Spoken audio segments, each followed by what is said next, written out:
اب آپ اس مبارک سلسلے کا 10واں حلقہ سماعت فرمائیں۔ کوئی بندہ ہے نہیں نا، اچھا جو بعد میں آئے ان کو کوئی پتہ بھی لگا تو حضرت ابوبکر کا غلام ہے یا حضرت ابوبکر کی بیٹی ہے یا حضرت ابوبکر کا بیٹا ہے، اور تو کوئی آیا نہیں، وہ تو اسی گھرانے کے لوگ ہیں۔ تو اسی لیے ذرا عقل بھی تو استعمال کیا کریں نا، کہ اللہ تبارک و تعالیٰ کے نبی کو پکڑانے کے لیے ابو بکر شور کر رہا ہے، بھئی یہ اوپر کھڑے ہیں، انہوں نے تو نہیں سنا ہے، ہم نے کہاں سے سن لیا 1400 سال کے بعد 1200 سال کے بعد کتابیں لکھنے کی شور کیا، تو عقل سے بھی یہ بات غلط۔ اور نقل سے بات کیوں غلط ہے کہ اللہ تو علام الغیوب ہے نا، وہ تو علیم بذات الصدور ہے، عالم ما کان و ما یکون ہے۔ اللہ کے تو علم میں ہے نا کہ قیامت تک کیسے کیسے لوگ پیدا ہوں گے، کیسے کیسے لوگ انبیاء پہ اعتراض کریں گے، صحابہ پہ اعتراض کریں گے، اہل بیت پہ اعتراض کریں گے، ائمہ محدثین پہ اعتراض کریں گے، فقہاء پہ اعتراض کریں گے، علماء و قراء پہ اعتراض کریں گے۔ تو اس کی شان علم ہے، حکمت ہے کہ اللہ نے قرآن میں لفظی وہ ارشاد فرمایا، اللہ نے فرمایا اذ یقول لصاحبہ لا تحزن۔ یاد رکھو دو لفظ ہوتے ہیں، ایک ہے لا تخف، ایک ہے لا تحزن، ہمیشہ دل میں رکھ لو۔ جب ذاتی ڈر ہو تو وہاں لفظ لا تخف ہوتا ہے، ہمیشہ یاد رکھیں۔ جب بندے کو اپنا ڈر ہو، اللہ نے فرمایا وما تلك بيمينك يا موسى قال هي عصاي أتوكأ عليها وأهش بها على غنمي ولي فيها مآرب أخرى قال ألقها يا موسى فألقاها فإذا هي حية تسعى قال خذها ولا تخف سنعيدها سيرتها الأولى۔ اللہ نے فرمایا موسیٰ علیہ السلام ڈال دو اس عصا کو۔ موسیٰ علیہ السلام نے جب لکڑی ڈالی سانپ بن گئی، موسیٰ علیہ السلام بھاگے ڈر کے، اللہ نے فرمایا خود لا تخف، پکڑو اس کو، اٹھاؤ، تم نے لکڑی ہے تمہاری، ڈرو نہیں۔ اللہ یہاں فرماتے ہیں لا تخف، یہاں موسیٰ کو اپنا ڈر ہے، کیوں؟ اور تو کوئی بندہ ہے ہی نہیں نا۔ اچھا جب دشمن آئے اور انہوں نے آ کے موسیٰ علیہ السلام کے سامنے جادو کی رسیاں ڈالی تو قرآن کیا کہتا ہے فَأَوْجَسَ فِي نَفْسِهِ خِيفَةً۔ موسیٰ علیہ السلام کے دل میں خوف پیدا ہوا کہ بھی میں بھی اگر لکڑی ڈالوں سانپ بن جائے، انہوں نے بھی سانپ بنا کے دکھا دیے تو لوگ دھوکے میں پڑ جائیں، مسئلہ تو حل نہیں ہوگا، مسئلہ تو التباس میں آ گیا۔ اور پھر یہ ہے کہ لوگ بڑے مرعوب نظر آ رہے ہیں، تو موسیٰ علیہ السلام کے دل میں خوف، اللہ نے فرمایا القیا یا موسیٰ، القی موسیٰ علیہ السلام، القی عصاک، اب لکڑی پھینکے تو صحیح، کیوں ڈر رہے ہو؟ فَإِذَا هِيَ تَلْقَفُ مَا يَأْفِكُونَ فَوَقَعَ الْحَقُّ وَبَطَلَ مَا كَانُوا يَعْمَلُونَ۔ اللہ نے فرمایا موسیٰ علیہ السلام لکڑی ڈال، تو یہاں بھی موسیٰ کو اپنا ڈر تھا، دوسرے کا ڈر نہیں تھا، یاد رکھو۔ اور حزن کا معنی یہ ہوتا ہے جب دوسرے کا غم ہو، اپنا ڈر نہیں، ہمیشہ یاد رکھیں۔ اب دیکھیں اسی موسیٰ علیہ السلام کے قصے میں دیکھ لیں، اللہ نے فرمایا موسیٰ علیہ السلام کی اماں کو کہ موسیٰ علیہ السلام کو دودھ پلا کے ان کو ایک صندوق میں بند کر کے دریا میں ڈال۔ اچھا جی، اب اللہ کا حکم ہے، ماں ہے بیچاری کیا کرے، لیکن وَأَوْحَيْنَا إِلَىٰ أُمِّ مُوسَىٰ أَنْ أَرْضِعِيهِ فَإِذَا خِفْتِ عَلَيْهِ فَأَلْقِيهِ فِي الْيَمِّ وَلَا تَخَافِي وَلَا تَحْزَنِي إِنَّا رَادُّوهُ إِلَيْكِ وَجَاعِلُوهُ مِنَ الْمُرْسَلِينَ۔ اللہ نے فرمایا کہ موسیٰ علیہ السلام کو ڈال دو، یہاں دونوں سکھے لا تخافی ولا تحزنی، کہ تم اپنا بھی ڈر نہ کرو کہ تمہیں فرعون کی قوت پکڑ لے گی، فکر نہ کرو، تم میرے نبی کی ماں ہو، آپ کی بھی ہم حفاظت کریں گے، اور موسیٰ کا غم بھی نہ کرو، ان کو ڈالو، فکر نہ کرو، انا رادوہ الیک، ہمارا وعدہ ہے کہ ہم موسیٰ علیہ السلام کو لوٹائیں گے تیری طرف، اور پھر صرف ایسے بھی نہیں لوٹا دیں گے، وَجَائِلُوهُ مِنَ الْمُرْسَلِينَ، اور اس کو ہم اپنے رسولوں میں سے بنائیں گے، اولو العزم من الرسل ہوگا۔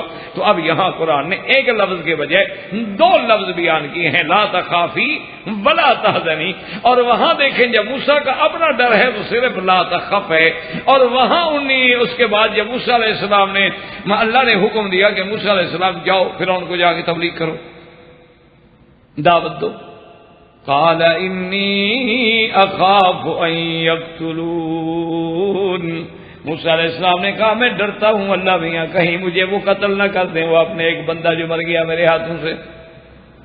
اچھا اب موسیٰ علیہ السلام، ہارون بھی نبی اللہ نے بتایا تم دونوں جاؤ، اذهبا الى فرعون انه طغى سب، اور اس کے بعد جب انہوں نے کہا اللہ میاں ہمیں ڈر ہے، فرمایا لا تخافا، تم دونوں ڈرو نہیں، کوئی فکر نہ کرو، اننی معکما اسمع و ارا، میں جو تمہارے ساتھ ہوں، اور یہ معیت نصرت ہے، معیت علم ہے، کیوں اللہ نے آگے خود بتلا دیا کہ معیت کا معنی کیا ہے، میں سننے والا دیکھنے والا، ہر چیز میرے سامنے ہے، کوئی چیز مجھ سے چھپی ہوئی نہیں۔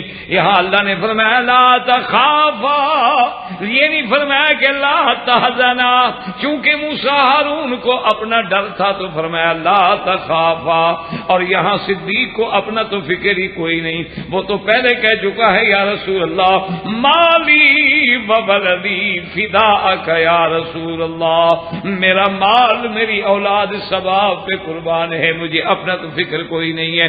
اس لیے اللہ نے فرمایا میرا مدنی اپنے ساتھی کو تسلی دیں اور بتلا دیں کہ لا تحزن، غم نہ کر، اسے آپ کا غم کھا رہا ہے، اپنا کوئی فکر نہیں۔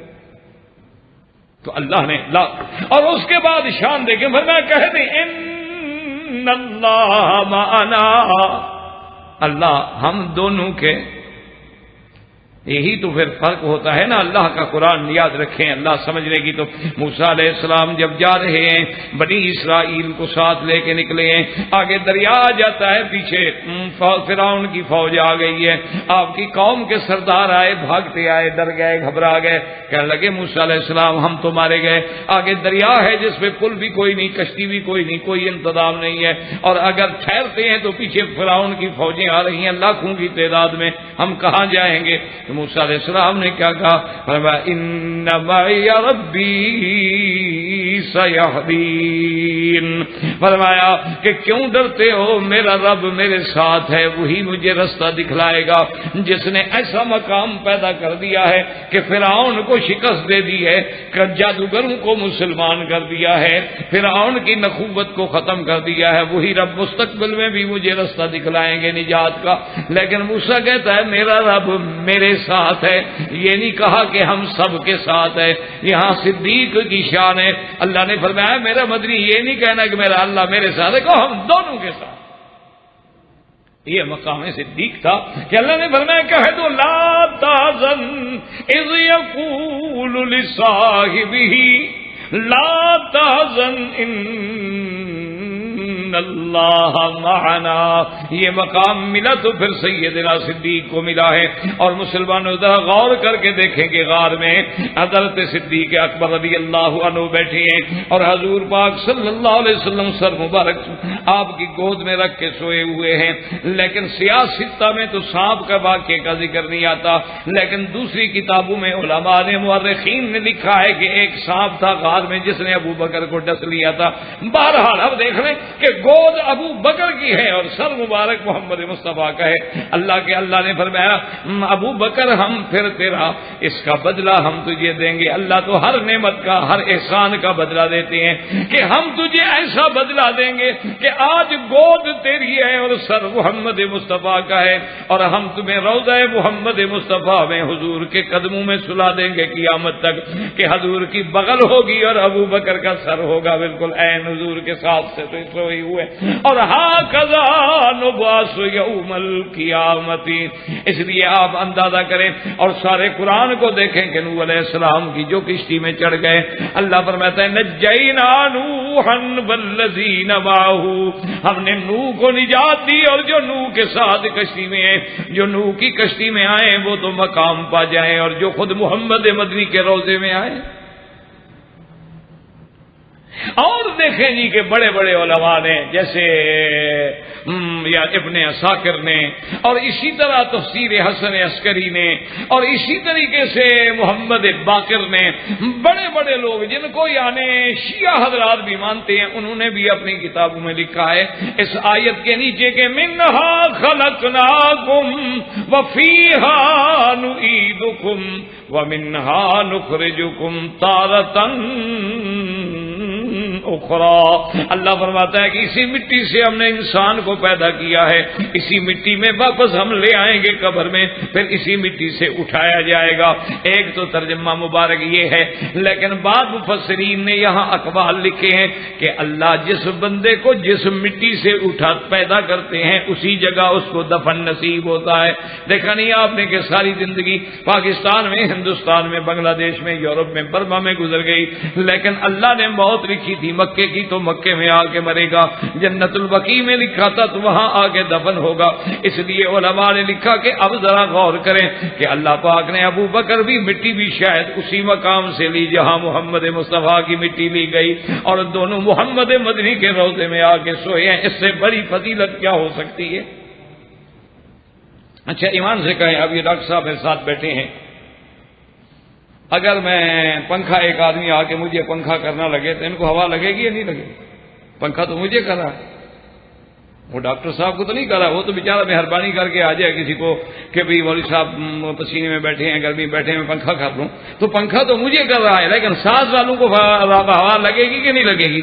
تو اللہ کی رحمتیں میرے مدنی کے روضے پہ قبر مبارک پہ اتریں گی کہ نہیں اتریں گی؟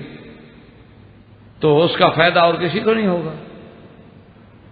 تو اس لیے علماء نے لکھا ہے, یاد رکھیں کہ یہ مقام جو ہے صرف ثانی اثنین اذ ہما فی الغار اذ یقول لصاحبہ لا تحزن, اور کسی نے کیا خوب کہا, کہتا ہے ثانی اثنین ہے. ابو بکر کیا ہے؟ ثانی اثنین ہے, اللہ کا شہدائی ہے. ثانی اثنین ہے, اللہ کا شہدائی ہے. مر کے بھی جس نے پہلو احمد میں جگہ پائی ہے, مر کے بھی جس نے پہلو احمد میں جگہ پائی ہے. یا تو اوصاف ابو بکر کا اقرار کرو, ورنہ لازم ہے کہ قرآن کا انکار کرو. واللہ اعلم وآخر دعوانا الحمدللہ رب العالمین. برادران اسلام, واجب الاحترام بزرگوں, دوستوں, بھائیوں, عزیز نوجوانوں, الحمدللہ دروس ضمن خلفاء الراشدین رضوان اللہ علیہم اجمعین اللہ تبارک و تعالیٰ کی رحمت سے, توفیق سے جاری ہیں. اور درس سابق میں ہم نے مناقب سیدنا ابی بکر رضی اللہ تعالی عنہ پہ بات کی تھی, اور یہ بات یاد رکھ رہے ہیں کہ عقیدہ اہل سنت والجماعت میں بالاجماع متفق علیہ, جس میں یعنی کوئی اختلاف نہیں, کہ افضل بعد النبی صلی اللہ علیہ وسلم فی امتہ ابی بکر, کہ حضور صلی اللہ علیہ وسلم کے بعد پوری امت میں قیامت تک سب سے افضل, سب سے زیادہ شان جو ہے وہ سیدنا ابی بکر رضی اللہ تعالیٰ عنہ کی. یہ بالکل اجماع ہے جس میں کوئی جھگڑا نہیں, اور یہی عقیدہ ہے اہل سنت. بلکہ یوں سمجھ لیں کہ یہ علامت ہے, شعار ہے اہل سنت والجماعت کا کہ حب الشیخین, کہ حضور کے بعد ابی بکر و عمر کی محبت, اور ابی بکر و عمر سب سے اعلیٰ, اس کے بعد عثمان و علی رضوان اللہ علیہم اجمعین. یہ عقیدہ ہے, شعار ہے, اور اہل سنت والجماعت کا, اور اسی پہ تمام ادلہ واضح ہیں جس میں کوئی شبہ نہیں ہے. بفرمان محمد مصطفیٰ, بفرمان اصحاب رسول, بفرمان اہل بیت رسول, اور پھر آپ کے بعد تابعین, تبع تابعین, محدثین, ائمہ فقہاء اربعہ, سب کا اتفاق. اسی ضمن میں نے آپ سے پچھلے درس میں عرض کیا تھا کہ شب معراج اور شب ہجرت کا تقابل عرض کیا. تو اسی طرح اب آپ سیدنا ابو بکر رضی اللہ تعالی عنہ پہ نظر ڈالیں کہ جس کو حضرت حاکم رحمۃ اللہ علیہ نے بھی اپنے کتاب مسند حاکم میں نقل فرمایا ہے, اور ابن عساکر نے بھی, اور بڑے بڑے علماء محدثین نے کتابوں میں نقل فرمایا ہے کہ آپ جب بھی دیکھیں گے تو حضور کے بعد جو دوسرا نمبر ہے وہ ابو بکر کا ہے. یعنی اللہ کا قرآن اترا سب سے پہلے تو حضور صلی اللہ علیہ وسلم وحی پہ ایمان لائے, تو دوسرا کون ہے؟ ابو بکر. یعنی اسلام میں بھی حضور کے بعد دوسرا ابو بکر, غار میں بھی بطور نص قطعی ثانی یسنین دوسرا ابو بکر, مزار میں بھی دوسرا حضور کے بعد صلی اللہ علیہ وسلم ابو بکر, اور بدر والے دن عریش میں بھی یعنی حضور کے لیے جو چھپر بنایا گیا تو اس میں دوسرا کون ہے؟ صرف ابو بکر رضی اللہ تعالی عنہ. یعنی جو اسلام میں بھی دوسرا حضور کے بعد, اور ہجرت میں غار میں بھی دوسرا, اسی طرح مزار میں بھی دوسرا, اور بدر میں بھی دوسرا, اور اسی طرح حضور صلی اللہ علیہ وسلم جب اٹھیں گے تو آپ کے ساتھ اٹھنے والوں میں بھی حضور کے بعد اٹھنے والا دوسرا جو ہے ابو بکر رضی اللہ تعالی عنہ. تو یہ شان بھی صرف سیدنا ابی بکر رضی اللہ تعالی عنہ کو ملی اور کسی کو. اور اسی طرح یعنی آپ اندازہ فرمائیں کہ جس طرح اللہ نے, جیسے حضور فرماتے ہیں نا کہ اللہ نے مجھے چن لیا ہے, اور پھر اللہ نے میرے لیے میرے صحابہ کو بھی چن لیا ہے بالکل, یعنی صدق رسول اللہ صلی اللہ علیہ وسلم. معلوم ہوتا ہے کہ باقی جیسے جوہری موتیوں کو چنتا ہے, اسی طرح اللہ کا چننے کی تو کوئی مثال ہی نہیں ہو سکتی, وہ تو بے مثل ہے. اللہ نے جب چنا ہو تو اس میں تو کوئی عیب نہیں رہ سکتا. اب آپ تاریخ میں نظر ڈالیں, ساری زندگی حضور نے نبوت ملنے سے پہلے, قرآن آنے سے پہلے بھی بت کو سجدہ نہیں کیا, اور ابو بکر نے بھی بت کو سجدہ نہیں کیا. حضور صلی اللہ علیہ وسلم نے اسلام آنے سے یعنی قرآن اترنے سے پہلے بھی زندگی میں کبھی شراب نہیں پی, اور ابو بکر نے بھی جاہلیت میں کبھی شراب نہیں پی. حضور صلی اللہ علیہ وسلم نے بھی اپنے دور سابق میں نبوت سے قبل کبھی جھوٹ نہیں بولا, کہ حتیٰ کہ دشمن بھی کہتے ہیں الصادق الامین, اور ابو بکر نے بھی جاہلیت میں بھی کبھی جھوٹ نہیں بولا. یعنی آپ اندازہ فرمائیں کہ یہ ساری ترتیب جو ہے معلوم ہوتا ہے اللہ نے جب چن لیا ہو. اللہ تبارک و تعالی جس ذات کو حضور کی صحبت کے لیے, حضور کی اعانت کے لیے, حضور کی نصرت کے لیے, حضور کے رشتے کے لیے, حضور صلی اللہ علیہ وسلم کی صحبت کے لیے چننے, اچھا یہ فیصلہ کون کر سکتا ہے؟ اللہ کے ہاتھ میں ہے نا, کہ میرے مدنی صلی اللہ علیہ وسلم کی عمر بھی 63 سال اور ابو بکر کی عمر بھی 63 سال. اب یہ تقدیر کے فیصلے ہیں, بندہ تو نہیں کر سکتا نا. عمر بنانا, گھٹانا, بڑھانا آپ کے یا میرے ہاتھ میں, کسی کے ہاتھ میں ہو سکتا, تو اللہ کے سوا کون کر سکتا. اور اسی طرح آپ دیکھیں کہ حضور صلی اللہ علیہ وسلم کی ایک شان ہے کہ آپ نے فرمایا کہ اوتیت علم الاولین والآخرین, کہ اللہ نے مجھے جتنے انبیاء پہلے گزرے ہیں اور جو بعد میں بھی لوگ آئیں گے سب کا علم اللہ نے مجھے عطا کیا. یعنی سب سے زیادہ علم جو ہے انبیاء میں حضور صلی اللہ علیہ وسلم کا. اوتیت جوامع الکلم, اور حضور صلی اللہ علیہ وسلم کو اللہ نے آدم علیہ السلام سے لے کر عیسیٰ علیہ السلام تک تمام انبیاء اور رسل کے بارے میں اجمالاً یا تفصیلاً علم عطا فرمایا. یعنی تمام انبیاء میں بطور علم بھی حضور افضل ہیں, اور صحابہ میں بطور علم ابو بکر افضل ہے. اس لیے حضرت علی رضی اللہ تعالی عنہ, سیدنا علی رضی اللہ تعالی عنہ شیر خدا سیدنا علی المرتضی حیدر کرار رضی اللہ تعالی عنہ سے جب کسی نے پوچھا کہ اعلم من اعلم بالصحابۃ, حضور کے صحابہ میں سب سے زیادہ علم والا کون ہے؟ میں ابو بکر. یعنی حضرت علی فرما رہے ہیں. اور اب آپ ذرا دلائل پہ غور کریں اور دیکھیں, خدا کی شان ہے کہ حضور صلی اللہ علیہ وسلم جب حدیبیہ میں تشریف فرما ہے جو قصے سیرت میں آپ پڑھ چکے ہیں اس کو میں تفصیل سے بیان نہیں کروں گا انشاءاللہ، کیونکہ ہمارا پھر اصل مقصد جو ہے وہ نہ رہ جائے۔ تو قصہ حدیبیہ آپ بڑا تفصیل سے پڑھ چکے ہیں الحمدللہ، سیرت النبی میں اللہ کی مہربانی ہے حدیبیہ کا بڑا تفصیل سے ذکر موجود ہے۔ تو خلاصہ یہ ہے کہ صلح حدیبیہ کے موقع پر جب حضور کو عمرے کے لیے روک دیا گیا تو آپ حیران ہوں گے کہ بڑے بڑے صحابہ کے پاؤں ہل گئے، یعنی حضرت عمر جیسا آدمی جس کا ایمان پہاڑوں سے بھی زیادہ مضبوط تھا، حضرت عمر جیسا بندہ ہل گیا کہ بھئی حضور نے جو فرمایا تھا کہ لَتَدْخُلُنَّ الْمَسْجِدَ الْحَرَامَ إِنْ شَاءَ اللَّهُ آمِنِينَ مُحَلِّقِينَ رُؤُوسَكُمْ وَمُقَصِّرِينَ لَا تَخَافُونَ، اور نبی کا وحی کبھی جھوٹا نہیں ہوتا، نبی کا خواب جو ہے وہ تو وحی ہوتا ہے، کبھی خواب جھوٹا نہیں ہوتا۔ تو آج ہم نہیں جا رہے، حضور نے فرمایا تھا داخل ہوں گے خوف نہیں ہوگا، اب ہم روک دیے گئے ہیں۔ حتیٰ کہ اتنے سخت لفظ بھی حضرت عمر نے آ کے کہے حضور سے کہ یا رسول اللہ صلی اللہ علیہ وسلم لِمَ نَقْبَلُ الدَّنِيَّةَ فِي دِينِنَا، یا رسول اللہ ہم اس قسم کی گھٹیا باتیں اپنے دین میں کیوں قبول کریں کہ ان کی ہر بات ہم مانتے جا رہے ہیں، ہر شرط مان رہے ہیں۔ اور اس کے بعد ایک روایت مبارک میں کہ حضرت عمر نے آ کے حضور سے عرض کیا کہ یا رسول اللہ علیہ وسلم الحق، یہ سچی بات نہیں کہ ہم حق پہ ہیں؟ حضور نے فرمایا ہاں بالکل ہم حق پہ ہیں۔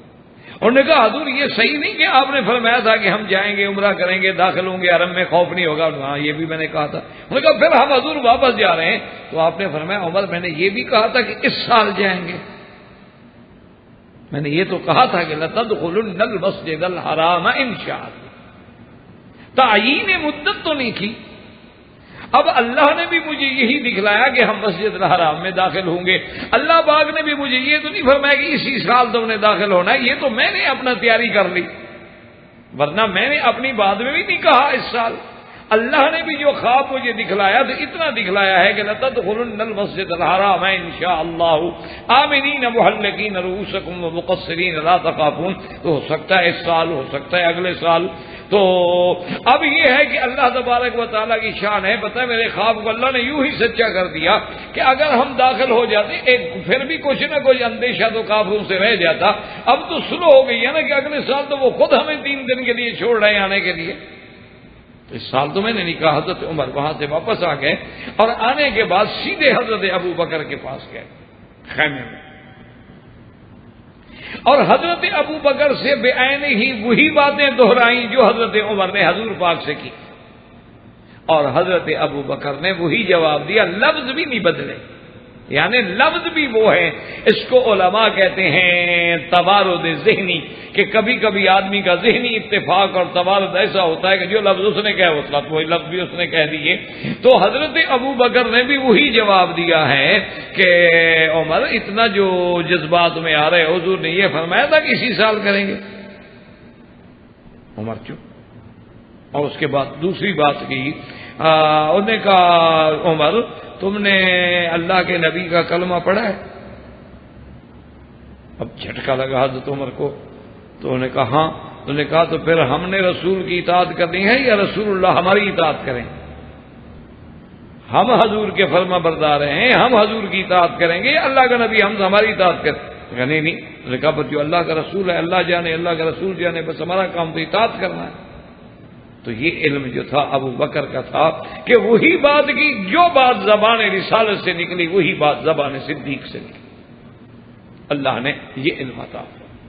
اور اسی طرح صحابہ کہتی ہیں کہ لما نزلت الیوم اکملت لکم دینکم واتممت علیکم نعمتی ورضیت لکم الاسلام دینا، اللہ نے فرمایا میرا مدنی آج ہم نے تمہارا دین مکمل کر دیا، نعمت پوری کر دی، تمہارے لیے پسندیدہ دین جو ہے دین اسلام۔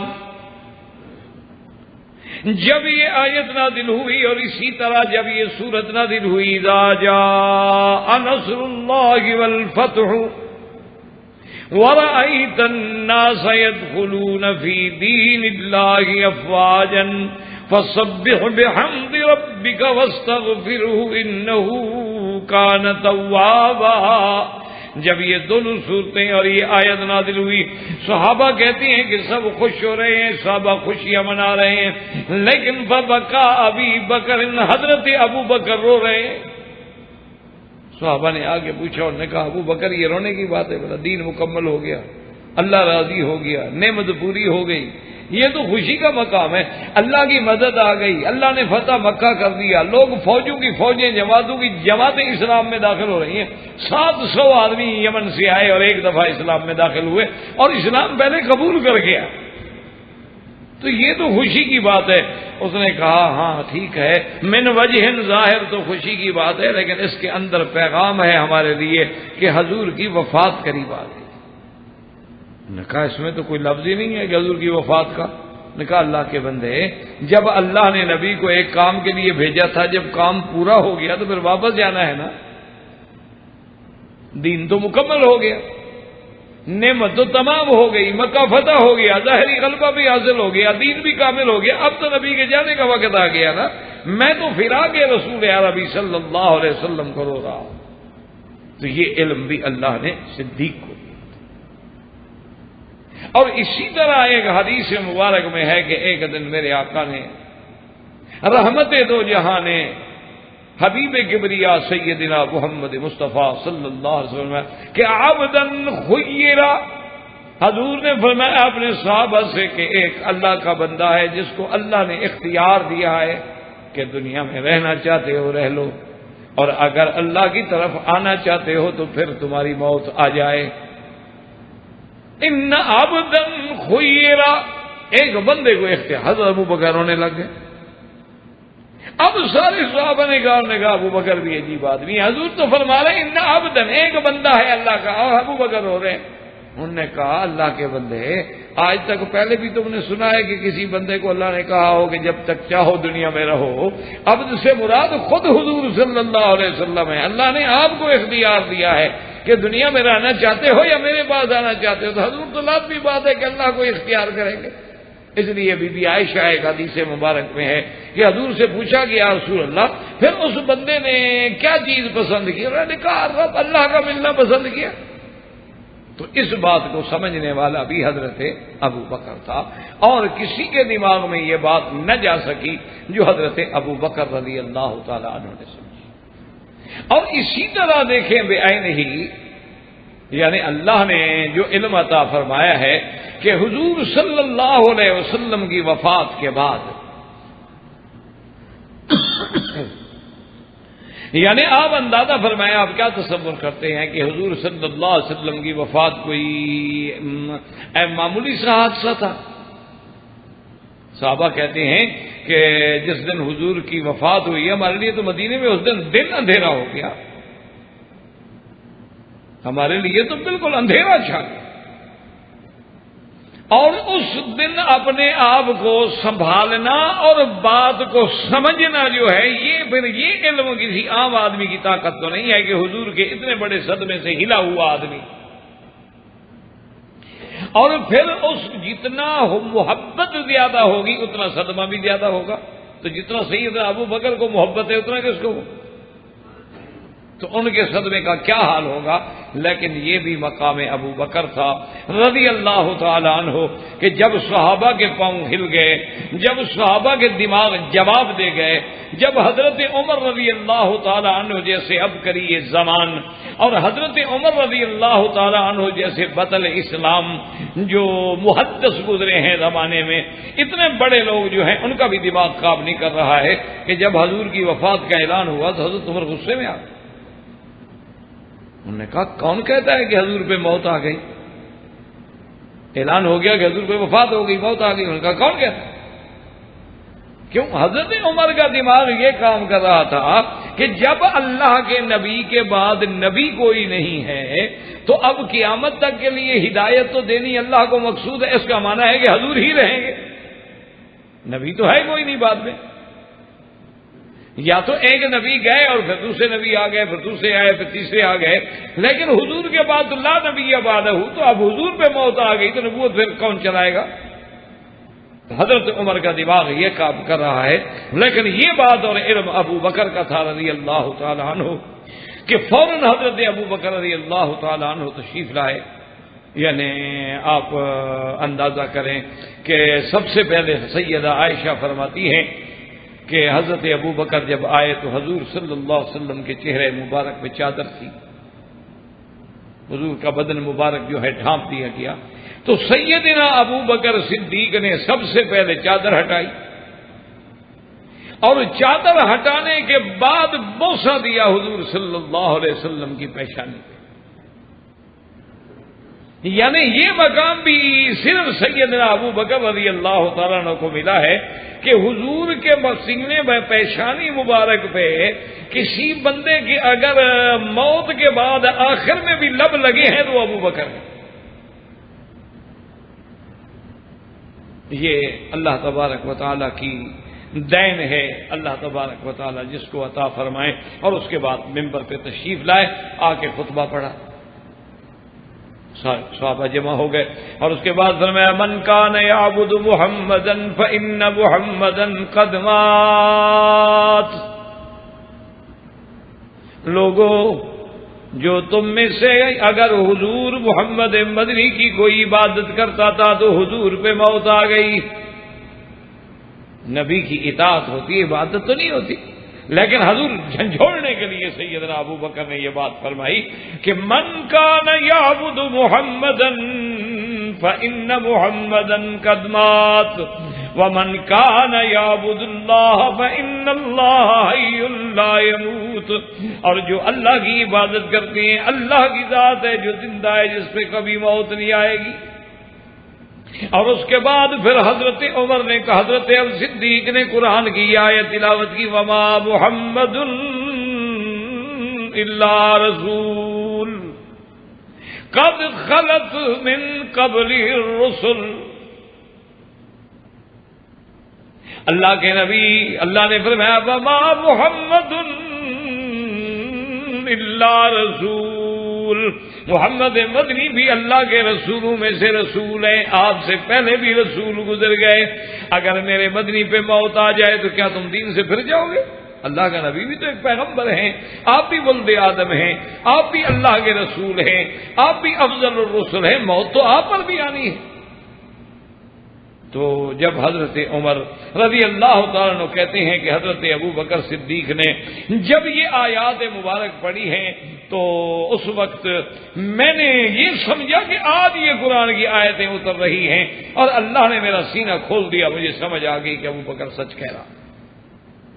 یعنی اس وقت بھی اگر قرآن کی اس آیت پہ نظر گئی ہے تو ابو بکر رضی اللہ تعالیٰ عنہ کی نظر پڑی۔ یہ مقام جو تھا وہ سیدنا صدیق رضی اللہ تعالی عنہ کو ملا ہے اور کسی کو نہ ملا۔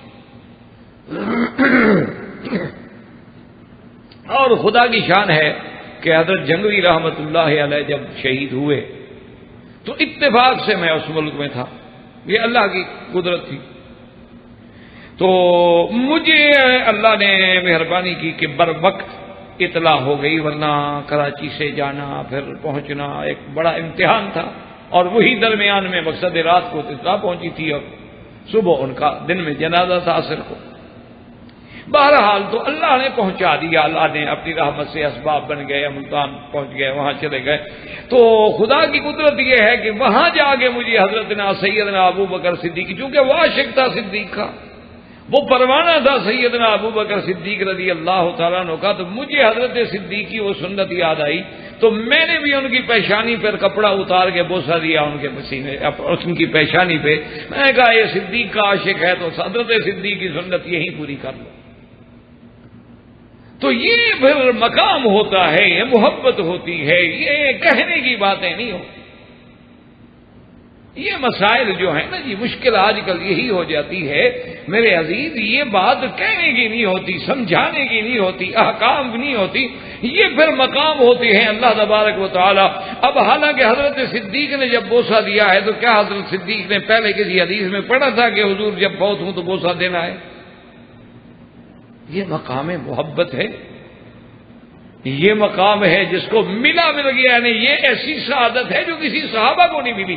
اچھا خدا کی شان دیکھو، یہ دونوں سعادتیں صدیق کو ملی ہیں کہ بی بی عائشہ صدیقہ یہ فرماتی ہیں کہ سب سے آخری چیز جو حضور کے اندر داخل ہوئی ہے وہ میری لب ہے، میری ریق ہے۔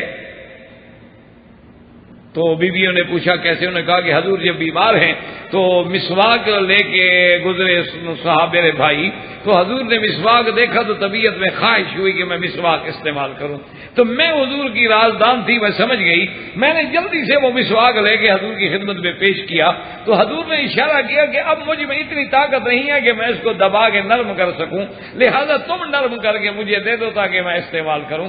تو میں نے اپنے منہ میں اس مسواک کو نرم کیا اور وہی نرم میرا لعاب لگا ہوا حضور نے اپنے منہ میں دے دیا۔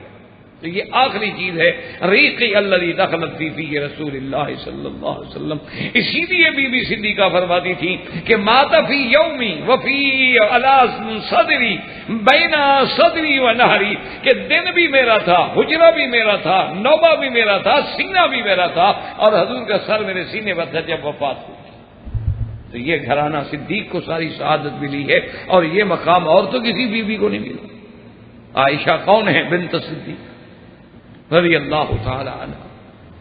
تو اسی طرح حضرت عمر رضی اللہ تعالی عنہ فرماتے ہیں کہ جب کچھ دیر گزری، اب یہ زندگی کا واقعہ ہے، یہ علم ابو بکر کا مقام ہے کہ حضور نے اپنی زندگی میں حضرت اسامہ کا لشکر جو ہے جیش اسامہ کے نام سے، یعنی آپ نے اسامہ کو امیر بنایا رضی اللہ تعالی عنہ کو، اور بھیجا تھا کہ تاکہ آپ شام روم کی طرف جائیں اور عیسائیوں کا مقابلے پر اور مرتدین کے مقابلے پر اور جا کے اسلام کا کام کریں۔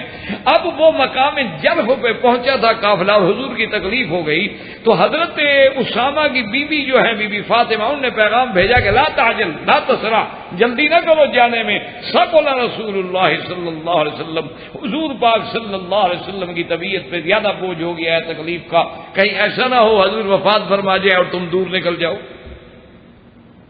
حضرت اسامہ رک گئے، لشکر کو روک دیا، آپ بھی رک گئے، اور اس کے بعد واپس آئے مدینے میں، خدا کی شان ہے حضور کی وفات ہو گئی۔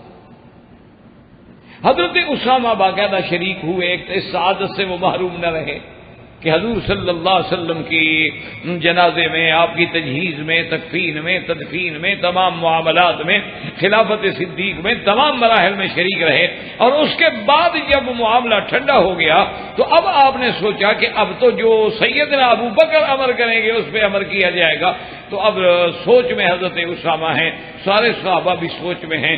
اتنے میں یہ ہوا کہ کچھ لوگوں نے زکوٰۃ کا انکار کر دیا، ادھر مسیلمہ بن الکذاب جس نے نبوت کا دعویٰ کیا تھا اس نے شورش کھڑی کر دی، کچھ قبائل جو تھے وہ ارتداد کی طرف مائل ہو گئے۔ ان حالات میں بڑے بڑے صحابہ حضرت صدیق کے پاس آئے، انہوں نے کہا کہ یا خلیفۃ رسول اللہ، اور جن میں حضرت عمر ہیں، عثمان ہیں، حضرت علی ہیں، اتنے بڑے لوگ ہیں رضوان اللہ علیہم اجمعین، انہوں نے کہا ہم آپ سے ایک بات کہہ رہے ہیں۔ انہوں نے کہا کیا بات؟ انہوں نے کہا ہمارا مشورہ یہ ہے کہ جیش اسامہ کو روک لو، کیونکہ اس وقت مدینہ منورہ کو داخلی استحکام کی اور حفاظت کی زیادہ ضرورت ہے بنسبت خارجی فتوحات کے۔ آدمی دشمنوں کے مقابلے پہ تو جنگیں تب لڑتا ہے کہ پہلے اپنا تو اطمینان کر لینا، اور حالات یہ ہے کہ قبائل میں ارتداد آ رہا ہے، کوئی منکر زکوٰۃ ہو رہا ہے، کچھ ایسے ہو رہے ہیں، اور اتنا بڑا لشکر جو ہے حضرت اسامہ اگر لے کے چلے گئے اور خدا نہ خواستہ پیچھے مدینے پہ حملہ ہو جائے، تو ان حالات میں اسامہ کا لشکر بھیجنا جو ہے وہ درست نہیں۔ پتہ ہے کہ حضرت ابو بکر کا علم تھا، حضرت صدیق کا علم تھا، اللہ تبارک و تعالی نے جو آپ کو علم عطا فرمایا وہ کسی کو نہیں، بغیر تردد کے، بغیر توقف کے، بغیر لمبی چوڑی سوچ کے فوراً حضرت صدیق کھڑے ہوئے، انہوں نے کہا صحابہ کیا کہہ رہے ہو؟ میں یہ تو برداشت کر سکتا ہوں کہ مدینہ منورہ میں بد امنی ہو جائے، ازواج رسول کو نعوذ باللہ کوئی جانور آگے چھیڑ لیں، یا ابو بکر صدیق کی ٹانگیں آگے جانور کاٹ لیں، میں مدینے میں یہ برداشت کر سکتا ہوں، لیکن جس لشکر کو حضور نے روانہ کیا واپس نہیں کر سکتا۔ یہ کیا بات ہے؟ ان رسول اللہ جہاز جیش اسامہ، جیش اسامہ کو تو حضور نے بھیجا ہے، اور جو جھنڈا حضور نے اٹھایا ہو میں نیچے نہیں کر سکتا۔ صحابہ حیران بیٹھے، چپ بیٹھے، کہتے ہیں آپ کیا کریں، مانتے نہیں ابو بکر۔ اور اللہ کی شان دیکھیں کہ حضرت اسامہ کا جو لشکر نکلا ہے، اللہ نے کفار پہ ایسی دھاک بٹھا دی کہ لوگوں نے سمجھا یار کمال ہے، مدینے والے تو اتنے مضبوط ہیں کہ ابھی چند دن بھی نہیں گزرے حضور کی وفات کو دشمنوں سے لڑنے کے لیے چل نکلے۔ مقصد ہے کہ بڑی طاقت ہے مسلمانوں میں. اچھا بعض قبائل نے یہ کیا، انہوں نے کہا ایسا کرو کہ تم اسامہ سے نہ لڑو، جانے دو اسامہ. آگے جا کے جب روم والوں سے ٹکر ہوگی تو دیکھا جائے گا، ہم تو نہ لڑے نا. اللہ نے جب وہاں سے فتح دے دی تو سارے چھوٹے چھوٹے قبائل جو تھے وہ دبک کے بیٹھ گئے. اللہ نے اس لشکر کو ایسی کامیابی بخشی کہ جیش اسامہ کی ایک تاریخ ہے، اور جیش اسامہ کو اپنے اس عمل پہ قائم رکھنے کی جو بات سوچی وہ صرف سیدنا صدیق کے دماغ میں آئی اور کسی صحابہ کے دماغ میں نہیں آئی. یہ مقام بھی حضرت ابو بکر رضی اللہ تعالی عنہ کو. اسی طرح سے حضرت ابو بکر صدیق رضی اللہ تعالیٰ عنہ کو اطلاع ملی کہ کچھ لوگ ہیں جنہوں نے زکوٰۃ کا انکار کر دیا. اچھا یاد رکھو کہ وہ زکوٰۃ کا انکار بھی یعنی ایک ہوتا ہے نا کہ بالکل جی ہم زکوٰۃ نہیں مانتے، ایک ہوتا ہے کہ انکار لیکن تعویل کے ساتھ. فرق ہو جاتا ہے، یعنی انکار تو ہے لیکن تھوڑا سا عذر بھی ہے، علت بھی بیان کر رہے ہیں. انہوں نے کہا کہ جی ہم زکوٰۃ نہیں دیتے اس لیے کہ جہاں زکوٰۃ کا حکم ہے اللہ نے حکم دیا تھا اپنے نبی کو کہ خذ صدقۃ من اموالہم صدقۃ تطہرہم بہا وتزکیہم وصلی علیہم ان صلاتک سکن لہم. اللہ نے حکم دیا کہ میرا مدنی ان کے مالوں سے زکوٰۃ لیں، صدقہ لیں، تاکہ ان کے مالوں کو پاک فرمائیں اور اس کے بعد پھر ان کے لیے آپ دعائے مغفرت فرمائیں. آپ کی دعا جو ہے ان کے لیے باعث سکون اور باعث رحمت اور باعث تسکین ہوگی. تو انہوں نے کہا یہ حکم تھا اللہ کے نبی کو، اللہ کا نبی تو ہے نہیں. اللہ نے حکم دیا تھا خود آپ لیں، وصلی علیہم، ان پہ رحمت بھیجیں، دعا کریں. تو اب نہ ہم پہ دعا کرنے والے رہے نہ لینے والے رہے، ہم زکوٰۃ کیوں دیں؟ انکار کر. جیسے بہت سارے لوگ ہوتے ہیں نا جی، اللہ تبارک و تعالیٰ رحمت فرمائے. ایک بڑی جماعت تھی، اس سے بڑی امیدیں تھیں کہ دین اسلام کا بڑا کام کریں گے، لیکن خدا کی قدرت ہے کہ بعد میں وہ ایسے بھٹکے خاکسار کہلاتے تھے. اللہ تبارک و تعالیٰ معاف کرے کہ وہ ان کے قائد بھی علامہ کہلاتے تھے مشرقی، کہ اس نے نماز کا انکار کر دیا. کیوں؟ انہوں نے کہا جی نماز جو ہے دراصل یہ ایکسرسائز تھی. اس دور میں حضور کے زمانے میں چونکہ اور ایسی چیزیں نہیں تھی ایکسرسائز کرنے کی، تو یہ نماز دکھا دی گئی کس طرح کھڑے رہو، پھر رکوع میں جاؤ، پھر کاشن، پھر ایک امام کے کہنے پہ جھکو اٹھو، تاکہ لوگوں میں ذرا ڈسپلن ہو جائے، ایکسرسائز ہو جایا کرے. اب چونکہ ہمارے پاس ایکسرسائز کے اور بہت سارے طریقے آ گئے ہیں، الیکٹرک مشینیں آ گئی ہیں، سائیکل آ گئے ہیں، گھر میں کھڑے کھڑے ہم 5 منٹ میں اور کر لیتے ہیں. نماز کی کیا ضرورت ہے؟ نعوذ باللہ بھٹک گئے. اللہ پاک اللہ سے دعا کیا کریں، اللہ سب کی ہدایت کے فیصلے کرے اور اللہ پاک ہمیں ہر فتنے سے محفوظ رکھے. لیکن ایک بات، آپ پڑھے لکھے لوگ ہیں ماشاءاللہ، آپ کی بھی تاریخ پہ نظر ہے، آپ دیکھتے ہیں، نہ ہو تو پڑھ بھی سکتے ہیں کہ یہ سارے فتنے جو ہیں 1200 سال کے بعد انڈو پاک میں اور ایشیا میں اس وقت شروع ہوئے ہیں جب انگریز نے قدم رکھا. اس سے پہلے مجھے کسی ایک مسئلے پہ آپ جھگڑا دکھا دیں، بغیر لڑائی کے، بغیر کسی جھگڑے، بغیر کسی اختلاف کے. آپ ایمان سے آپ ایسا کریں کہ آخر اللہ نے آپ کو علم دیا ہے اور آپ یہاں رہتے ہیں، یہاں تو اتنے بڑے بڑے مکتبے ہیں کہ جس میں اللہ کی رحمت سے اتنی کتابیں پڑھی ہیں کہ جو دنیا میں آپ کو کہیں نہیں مل سکتی. ہر یعنی علم میں، ہر فن میں کتابیں ہیں ماشاءاللہ، ذخیرہ موجود ہے. آپ ایمان سے کہیں کہ حضور کے زمانے سے لے کر 1200 سال تک، یعنی 12 صدیاں، 12 صدیوں میں ایک فتنہ پیدا ہوا ہو. مسئلے کا اختلاف تو پہلے زمانے میں بھی تھا، اختلاف مسائل تو پہلے دور میں بھی تھا نا جی. یعنی مثلا فاتحہ کا اختلاف صحابہ میں بھی تھا، آمین زور سے کہنا یا ایسا کہنا صحابہ میں بھی اختلاف رہا، رفع دین میں. لیکن ایک 1200 سال میں کسی نے ایک دوسرے کے خلاف کتاب لکھی ہو، ایک دوسرے کو کافر کہا ہو، ایک کتاب مجھے دکھا دیں. اچھا آپ کو یہاں رہتے ہوئے کسی کو 10 سال، کسی کو 5 سال، کسی کو 15 سال ہو گئے. ایمان سے کہیں کبھی ائمہ حرمین جو علماء حرم ہیں، یا ائمہ علماء حیا کبار العلماء، یا علماء جو رابطہ سے تعلق رکھتے ہیں، یا علماء کے بعد یہاں کا جو پڑھا لکھا ماشاءاللہ سعودی نوجوان ہے، اس کی زبان سے کبھی آپ نے ان مسائل پر ایک دوسرے کو گالی دیتا ہوا، کافر کہتا ہوا، کسی امام کے بارے میں برا لفظ سنا ہے آپ نے زندگی میں؟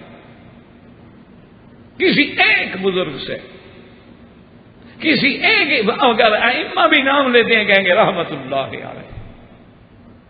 کوئی عرب بھی ہوگا نا جی جس کو اللہ نے تھوڑا سا علم بھی دیا ہے، وہ یہ الگ بات ہے کہ وہ کہے گا کہ ٹھیک ہے جی میں اس قول پہ عمل نہیں کرتا، میں تو امام احمد بن حنبل رحمۃ اللہ علیہ کے قول کو لے رہا ہوں، یا میں ظاہر حدیث مبارک کو لے رہا ہوں، لیکن یہ نہیں کہے گا کہ تم گمراہ ہو یا گناہگار ہو یا غلط ہو، یہ کبھی اس کی زبان سے نکلے گا۔ یہ سارے فتنے ہم لوگ کر پیدا کرتے ہیں، اور ہم میں یہ کب آئے؟ جب انگریز آیا، اس نے ہمیں لڑایا تاکہ مسلمان لڑیں، اسلام کی قوت کمزور ہو اور ہم قبضہ کر سکیں۔ پھر لڑتے لڑتے عادت ہو جاتی ہے، پھر بندہ باز نہیں آتا، کچھ عادتیں بھی تو بن جاتی ہیں۔ اتنا 200 سال ایک آدمی کو ایک عادت پہ لگا دیا جائے تو پھر اس عادت سے ہٹنا بہت مشکل ہوتا ہے، اس لیے دعا کیا کریں۔ ہم تو اللہ کے حرم میں ہمیشہ سچی بات یہ ہے کہ اپنے ساتھ عداوت کرنے والوں کو، دشمنی کرنے والوں کو بھی دعا کرتے ہیں، کیونکہ ہمیں یہی سبق سکھایا گیا ہے کہ کوئی گالی بھی دیتا ہے، کوئی برائی بھی کرتا ہے، کوئی برا بھی ہے، تم دعا کرو۔ وہ ایک بڑا عجیب واقعہ لکھا ہے کہ ایک آدمی تھا، وہ پتہ نہیں بھنگ شنگ پیتا تھا، کس قسم کا کوئی تھا، تو ایسا بندہ تھا، اور امام ابو حنیفہ رحمۃ اللہ علیہ کا ہمسایہ تھا۔ تو آپ نے ایک دن صبح پوچھا کہ یہ ہمارے ہمسائے کی پتہ نہیں آج آواز شواز نہیں تھی، تو انہوں نے کہا جی آپ کو پتہ نہیں، اس کو تو پولیس پکڑ کے لے گئی ہے۔ انہوں نے کہا کیوں؟ انہوں نے کہا جی جو آپ جانتے ہیں وہ نشہ پیتا ہے، پھر گالیاں دیتا ہے، بیٹھا رہتا ہے، ایک ایک سے لڑتا رہتا ہے۔ تو ہم نے کہا اچھا پولیس لے گئی؟ امام صاحب خود تھانے چلے گئے۔ اب جناب وہ تو حیران ہو گئے، پاگل ہو گئے بیچارے، آخر پولیس والے کچھ بھی ہوں، امام ابو حنیفہ جیسا آدمی دروے آ جائے۔ انہوں نے کہا حضرت آپ ہمیں بلا لیتے، کہا بھیا آپ نے ہمارے ہمسائے کو پکڑا ہے تو ہمیں بلا کیوں لیتے، ہم اس کی چھڑا نہیں۔ انہوں نے کہا حضرت کیا بات کر رہے ہیں، وہ تو ایسا آدمی ہے، وہ ایسا آدمی ہے، وہ بنگی ہے، بڑا فاسق فاجر ہے، شرابی ہے۔ فرمایا بھائی میں تو اسی بندے کے عمل کو دیکھ دیکھ کے اللہ کی نماز اتنے عرصے سے تہجد پہ وقت پہ اٹھ رہا ہوں، کیونکہ مجھے جب وہ گالیاں دیتا ہے نشے میں تو مجھے شرم آتی ہے کہ وہ اپنے نشے میں اپنے یار کے لیے جاگ رہا ہے، تم خدا کے لیے نہیں جاگ سکتے؟ تو میری تو عبادت کا ذریعہ وہ میرا ہمسایہ تھا یار۔ اچھا وہ بھی عجیب تھا، جب اس کو ترنگ آتی نا وہ کہتا قد اذاؤنی اذاؤنی اذاؤنی، ان لوگوں نے مجھے ضائع کر دیا ہے، میں تو بڑے کام کا آدمی تھا۔ وہ جب نشے کی ترنگ میں ہوتا نا تو وہ بڑا عربی میں ایک شعر پڑھتا، اس کا خلاصہ یہ تھا کہ اذاؤنی اذاؤنی، ان لوگوں نے مجھے ضائع کر دیا ہے، میں تو بڑے کام کا آدمی تھا۔ تو امام صاحب جب اس کو جیل سے لینے گئے تو فرمایا ہم نے تو تمہیں ضائع نہیں کیا نا، لوگوں نے تمہیں ضائع کر دیا لیکن ہم نے تو تمہیں ضائع نہیں کیا۔ اس نے کہا واقعی امام صاحب آپ نے مجھے ضائع نہیں کیا، پہلے مجھے توبہ کراؤ، جیل سے پھر نکلوں گا۔ توبہ کی اور بن گیا، ضائع نہ ہوا، اللہ نے بچا لیا۔ اب اگر نفرت کرتے تو کوئی مسئلہ بھی حل نہ ہوتا۔ اس لیے اللہ تبارک و تعالی سے دعا کریں کہ اللہ ہمیں اپنی رضا اور حضور کی اتباع، صحابہ کی اتباع، اولیاء اللہ کی اتباع اور وہی طریق نصیب فرمائے جو ہمارے اسلاف کا طریقہ ہے، اسی کے مطابق چلنے کی توفیق عطا فرمائے۔ میرے عزیز تقریب 1 منٹ میں ہوتی ہے، تعمیر بڑی مشکل ہوتی ہے۔ کسی آدمی کے عقیدے کی اصلاح کرنا بڑا مشکل ہے، بگاڑنے میں تو 1 منٹ لگتا ہے۔ آپ نے مسجد بنانی ہو نا، دیکھیں کتنا ٹائم لگتا ہے، توڑنی ہو تو ایک بلڈوزر کافی ہے، شام تک ٹھیک کر دے گا۔ تو اب دیکھیں کہ سیدنا ابو بکر رضی اللہ تعالیٰ عنہ کے سامنے وہ دلیل سے انکار کریں، لیکن حضرت ابو بکر صدیق آ گئے، یہ تھا علم صدیق، آ گئے اور کھڑے ہوئے اور اس کے بعد خطبہ دیا، اور آپ نے فرمایا کہ واللہ اگر جن لوگوں نے زکوٰۃ دینے کا انکار کیا میں ان کے ساتھ جہاد کروں گا، قتال کروں گا۔ کیا مانا؟ قتال کافر سے ہوتا ہے، مسلمان سے تھوڑا مسلمان لڑتا ہے۔ یہ تو ہماری بدقسمتی ہے کہ آج مسلمان بھی آپس میں لڑتے ہیں، جماعتیں ہیں اور پارٹیاں ہیں اور جھنڈے ہیں اور سب کے رنگ بھی الگ، ٹوپیاں بھی الگ، پگڑیاں بھی الگ، جھنڈے بھی الگ، پتہ نہیں اللہ علامات قیامت ہے، بس اللہ رحمت کرے، اللہ سب کی ہدایت کے فیصلے۔ اور یہ نہیں سمجھتے کہ یہ جو ہم ایک دوسرے کو مار رہے ہیں فائدہ تو دشمن کا ہو رہا ہے، وہ دشمن یہی تو چاہتا ہے کہ تم لڑو مرو۔ اس کے 2 فائدے ہو گئے نا، ایک تو مسلمان مر گیا، دوسرا پوری دنیا میں پتہ لگ گیا کہ مولوی جو ہے نا یہ بڑے دہشت گرد ہیں، بڑے فتنہ پرور ہیں، دیکھا ایک دوسرے کو مار دیتے ہیں، یہ تو مسجدوں میں مارتے ہیں، ان کو تو رحم ہے ہی نہیں، اسلام بدنام ہوا۔ تیسرا یہ ہے کہ جب یہ لڑیں گے تو معاملہ ختم ہوگا نا، جب اتفاق ہو تو کون ختم کرے؟ لڑیں گے تو بھلا ایک دوسرے کو ماریں گے، اور پھر دوسرے آ کر ان کا وہ چھوڑو یار یہ تو بالکل مولوی بیکار ہے، ہر وقت لڑائی کی، ہر وقت لڑائی۔ تو اب جناب حضرت صدیق ہونا فرمایا خبردار جس نے زکوٰۃ کا انکار کیا میں قتال کا حکم دوں گا، جہاد کروں گا۔ حضرت عمر آ گئے، انہوں نے کہا ابو بکر کیا کر رہے ہو؟ تم اہل قبلہ سے قتال کرو گے؟ جو لوگ نماز پڑھتے ہیں، حضور کا کلمہ پڑھتے ہیں، قبلے کی طرف رخ کرتے ہیں، اور حضور صلی اللہ علیہ وسلم کی حدیث ہے کہ من صلی صلاتنا واستقبل قبلتنا واکل ذبیحتنا فهو منا، او کما قال النبی صلی اللہ علیہ وسلم۔ حضور نے فرمایا کہ جو ہماری نماز پڑھے، ہمارے قبلے کو قبلہ سمجھے، ہمارے ذبیحے کو حلال سمجھ کے کھاتا ہو، وہ ہم میں سے ہے، ہماری جماعت میں سے ہے۔ تو وہ تو نماز بھی پڑھتے ہیں، قبلے کی طرف رخ بھی کرتے ہیں، کلمہ بھی پڑھتے ہیں، پھر تم کہتے ہو کہ میں ان سے قتال کروں گا، کیا کر رہے ہیں؟ یہاں جو جنیوٹی صاحب کے ساتھ مل کے ایک قادیانی کو پکڑا تھا، اور لمبی بات ہے، مختصر یہ ہے کہ جب وہ پولیس کے سامنے گئے تو وہ قادیانی تھا، بڑا پکا قادیانی، کٹر قادیانی، یعنی ان کے ربوہ میں، ان کے کسی لائبریری میں کسی اہم عہدے کا آدمی تھا، یعنی پکا ان کا آدمی تھا۔ جب وہاں گئے تو انہوں نے پوچھا کہ مولوی صاحب آپ نے کیوں اس کی؟ مولوی صاحب نے کہا یہ قادیانی ہے، کافر ہے، حرم میں نے دیکھا، مجھ سے برداشت نہیں ہوا، میں لڑ پڑا۔ یہ مقام ابراہیم پہ بیٹھا ہو، کافر ہو، اللہ نے حکم دیا ہے کہ کافر مسجد الحرام میں داخل نہیں ہو سکتا۔ تو اب اس نے پوچھا کہ ہاں بھائی تم کیا کہتے ہو؟ اس نے کہا کہ جناب حضور کی حدیث ہے کہ من صلی صلاتنا واستقبل قبلتنا واکل ذبیحتنا فهو منا، تو میں ابھی نماز پڑھ کے آ رہا ہوں، قبلے کی طرف رخ کر کے بیٹھا ہوں، ذبیحہ کھلانا ہو تو ابھی کھانا منگا لو، میں کھا لیتا ہوں۔ تو یہ تو حدیث ہے حضور کی، حضور فرماتے ہیں وہ ہم میں سے یہ خواہ میں کافر بناتے ہیں۔ اب ایمان سے کہیں قادیانی نے حدیث پڑھی ہے کہ نہیں پڑھی؟ اور حدیث میں یہی لفظ ہیں کہ نہیں؟ وہ جناب پولیس والا تو اکھڑ گیا، مولوی منظور صاحب اور ہم دو تھے، اس نے کہا کہ یہ تم کیسے مولوی ہو؟ وہ حدیث رسول پڑھ رہا ہے، قرآن اس کے گلے میں، اچھا حمیل بھی اس نے لٹکائی ہوئی تھی، چھوٹی قرآن شریف کی حمیل جو ہے وہ بھی اس کے گلے میں تھی۔ اس نے کہا وہ ابھی نماز پڑھ کے آ رہا ہے، قرآن اس کے گلے میں ہے، وہ کہتا ہے میں کلمہ پڑھتا ہوں، تم کہتے ہو کافر ہے، قادیانی ہے، قادیانی، کیا تمہارا دماغ خراب ہو گیا؟ ہم نے کہا حضرت ٹھنڈے ہوں، آپ کو چونکہ پتہ نہیں، جہاں کوئی پودا ہوتا ہے اس کو پتہ ہوتا ہے نا اس پودے کا۔ تمہارے ملک کو اللہ نے محفوظ رکھا ہے، خدا قیامت تک اس ملک کو محفوظ رکھے ہر فتنے سے، تمہیں تو پتہ نہیں ہے ان فتنوں کا۔ تو ہم نے کہا آپ ایسا کریں، اس کو کہیں حدیث قرآن شریف جو ہے نا وہ مکے والوں کو بھی آتا ہے، تم صرف ایک لفظ بتاؤ کہ مرزا غلام احمد قادیانی کے بارے میں تمہارا کیا عقیدہ ہے۔ تو اس نے کہا اس کو کہ بھائی ٹھیک ہے بتاؤ، مرزا غلام احمد قادیانی کو کیا کہتے ہیں؟ اس نے کہا وہ تو نبی تھا۔ تو اب جناب وہ پولیس والا اٹھا، اس نے کہا اچھا اب مجھے حدیث سمجھ آئی ہے جو تو حدیث پڑھ رہا تھا۔ انہوں نے کہا اچھا، اس نے کہا مولوی صاحبان اب آپ جائیں، مسئلہ مجھے سمجھ آ گیا۔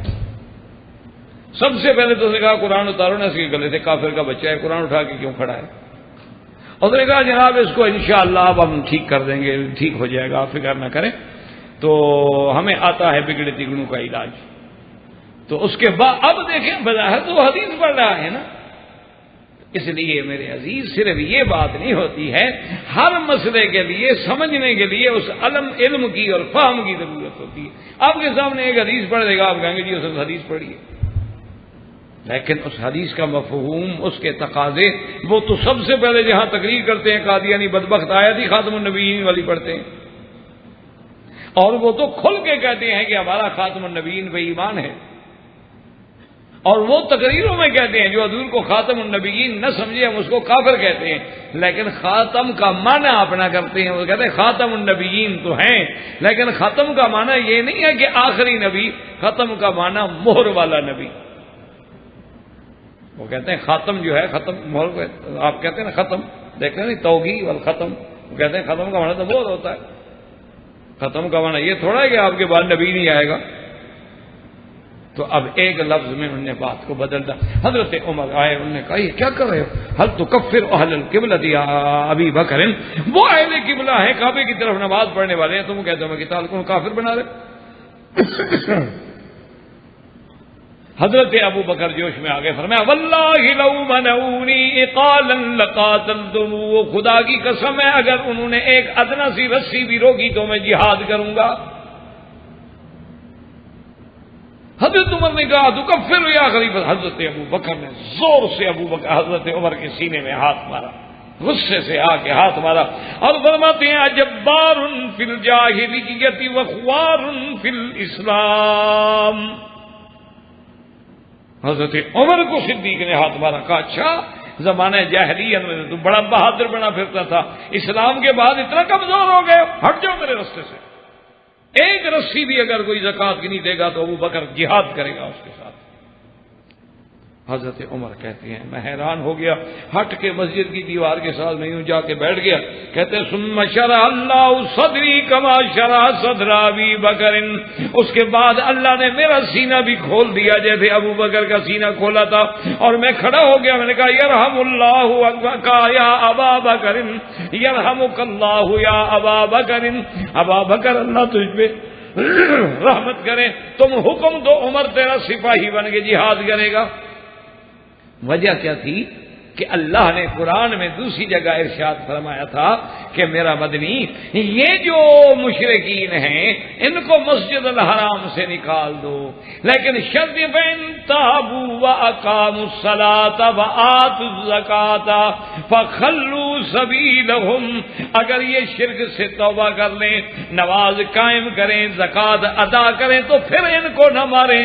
اور دوسری جگہ قرآن کہتا ہے فإخوانکم فی الدین، لیکن وہاں اللہ نے دو شرطیں ایمان کے ساتھ ساتھ لگا دیے کہ نماز بھی قائم کریں اور زکوٰۃ بھی دیں۔ مانا اگر زکوٰۃ نہ دیں یا نماز نہ پڑھیں تو اس کا مطلب ہے کہ علامت اسلام سے نکل گئے۔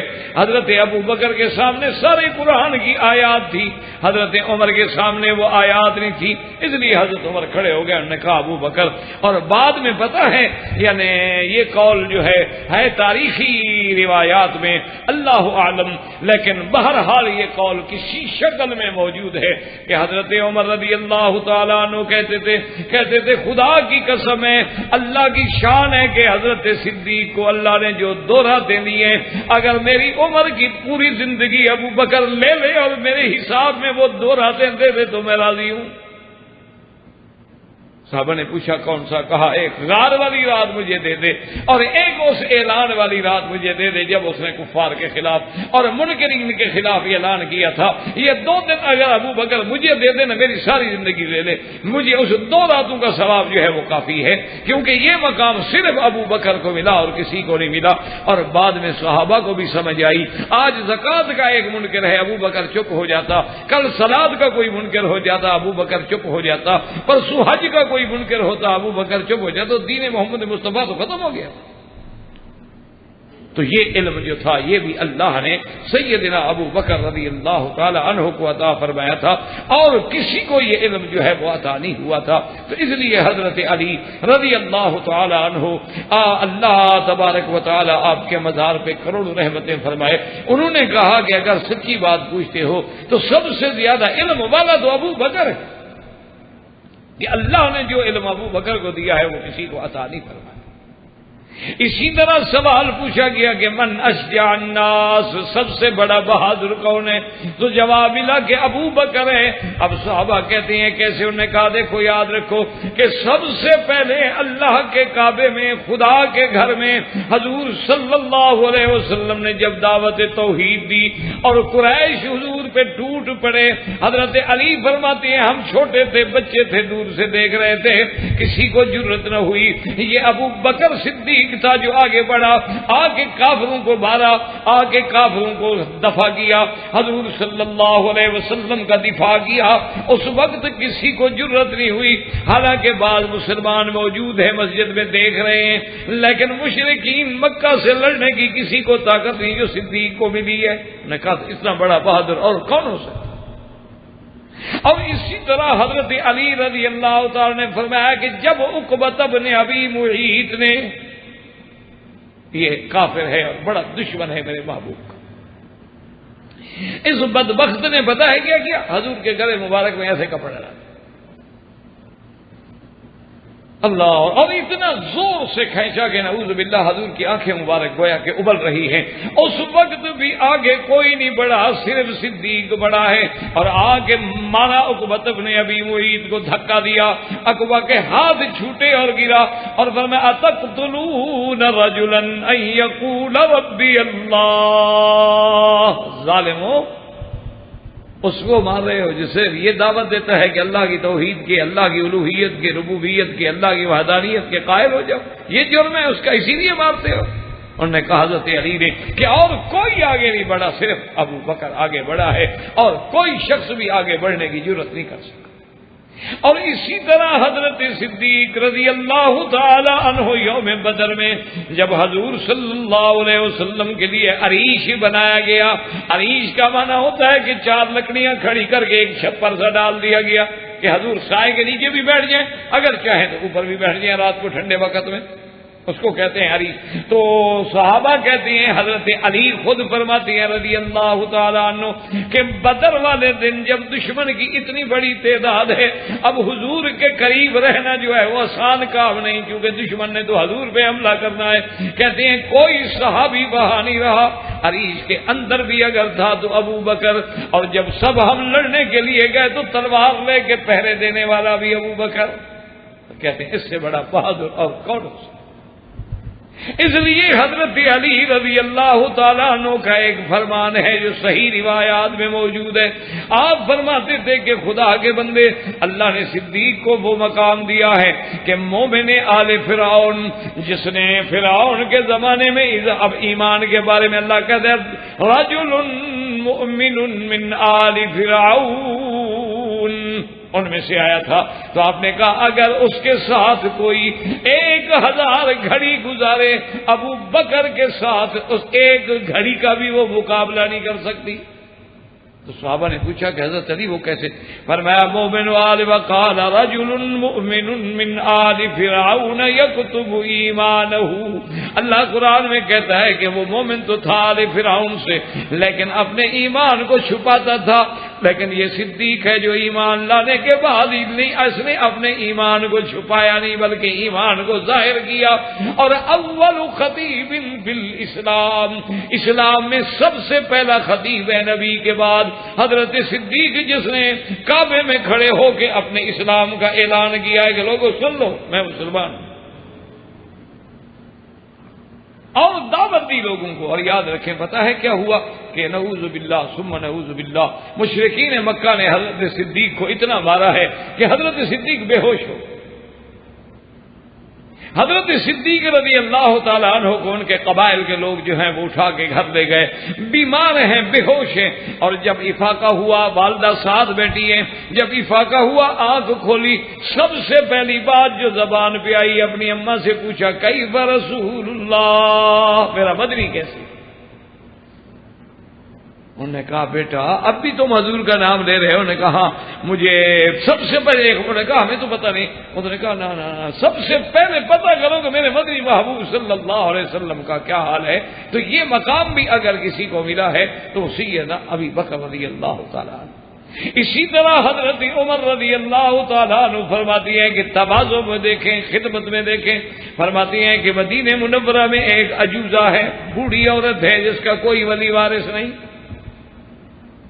کوئی والی نہیں، کوئی وارث نہیں، کوئی بیٹا نہیں، کوئی خادم نہیں، کوئی معاون نہیں۔ تو حضرت عمر کہتے ہیں کہ میں نے سوچا کہ اس عورت کی خدمت کرنی چاہیے، تو میں ایک دن ایسا کیا کہ تہجد کے بعد میں آیا جا کے اس کے گھر کو ذرا صاف کر دوں، پوچھ لوں بی بی پانی ہے کہ نہیں ہے۔ اس دور میں تو مشکلیں بھر بھر کے پانی لایا جاتا تھا، کہ نل تو نہیں لگے ہوئے تھے۔ تو حضرت عمر کہتے ہیں کہ جب میں آیا تو دیکھا کہ گھر بھی صاف ہو گیا ہے، برتن پانی بھی بھرے ہوئے ہیں۔ تو میں نے پوچھا بی بی اماں کیا حال ہے، خیریت؟ انہوں نے کہا بیٹا خیریت ہے۔ میں نے کہا کوئی کام؟ اس نے کہا تم سے پہلے ایک بندہ آیا تھا، وہ سارا کچھ کر گیا ہے، اللہ آپ کو خوش رکھے۔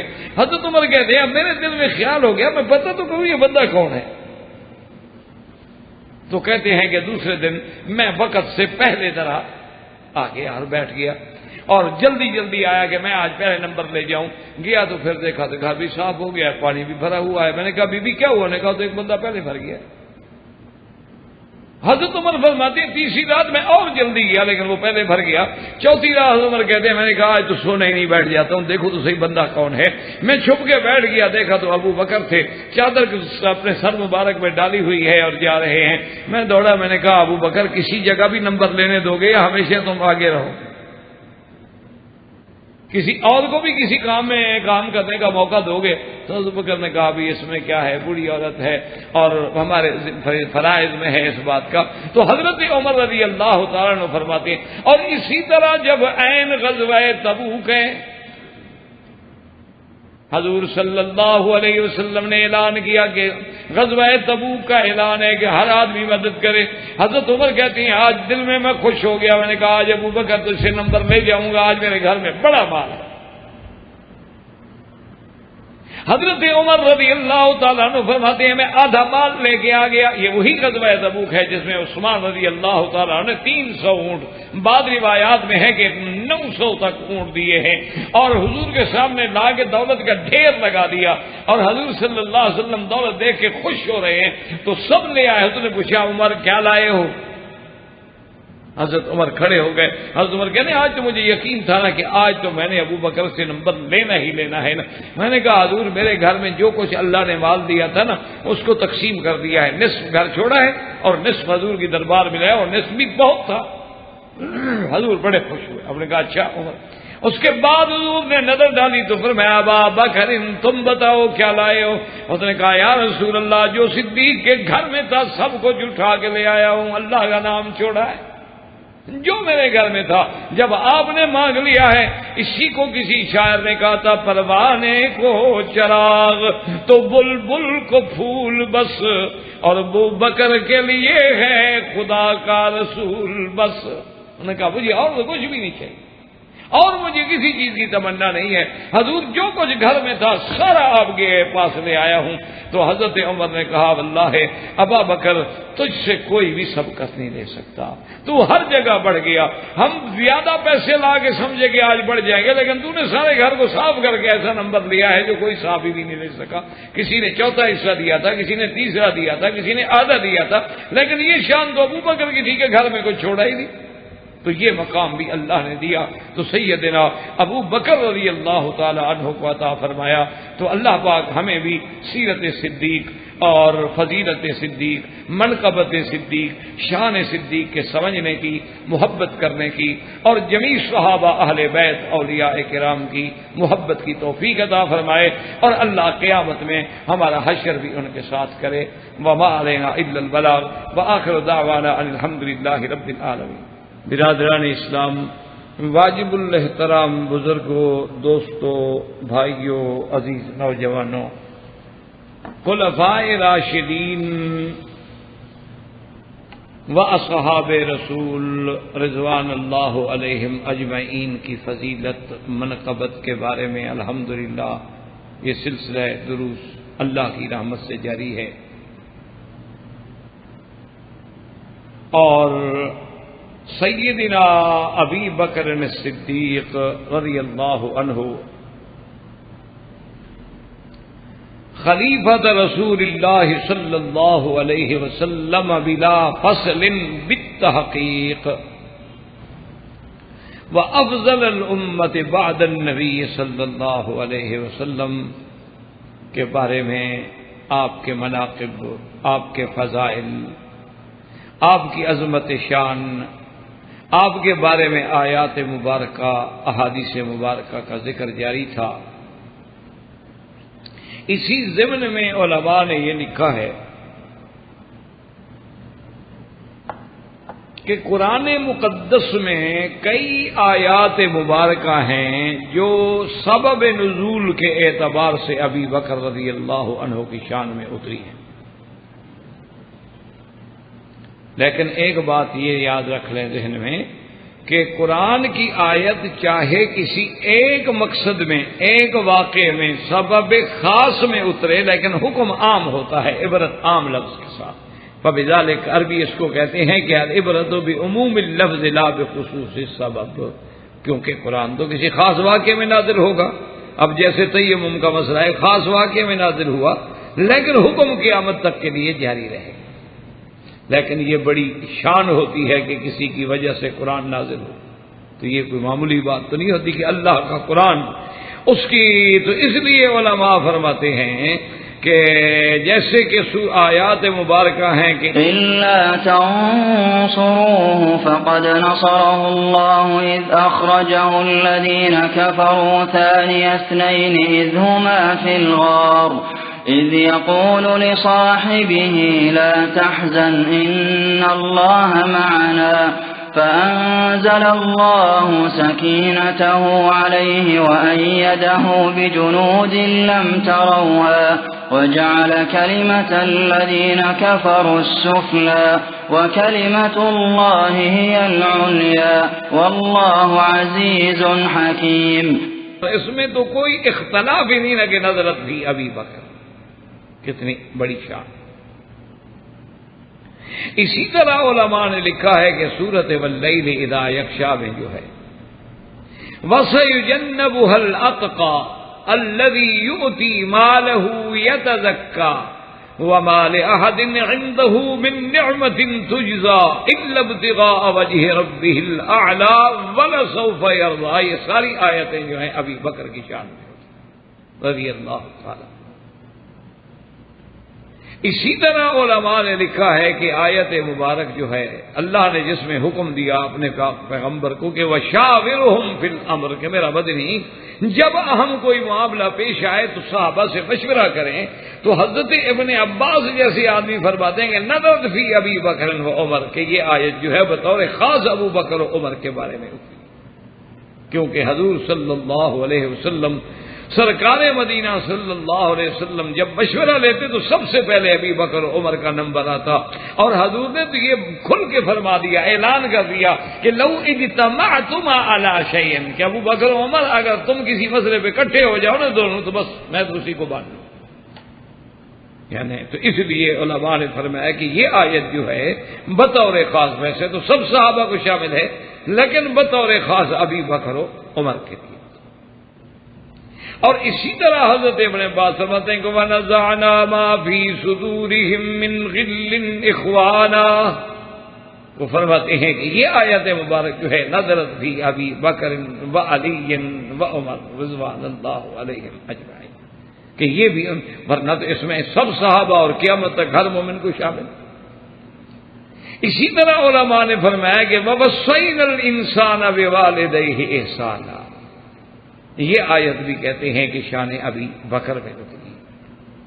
اور اسی طرح ایک حدیث میں آتا ہے کہ میرے آقا پر جی یہ قرآن کی جب یہ آیتیں اتری کہ یا ایتھا النفس المطمئنہ، یاد رکھیں چونکہ نفس انسانی جو ہے نا اس کو قرآن نے 3 قسموں میں ذکر کیا ہے. ایک ہوتا ہے نفس امارہ اور ایک ہوتا ہے نفس لوامہ، اور سب سے اونچا جو مرتبہ ہے نا وہ ہے نفس مطمئن،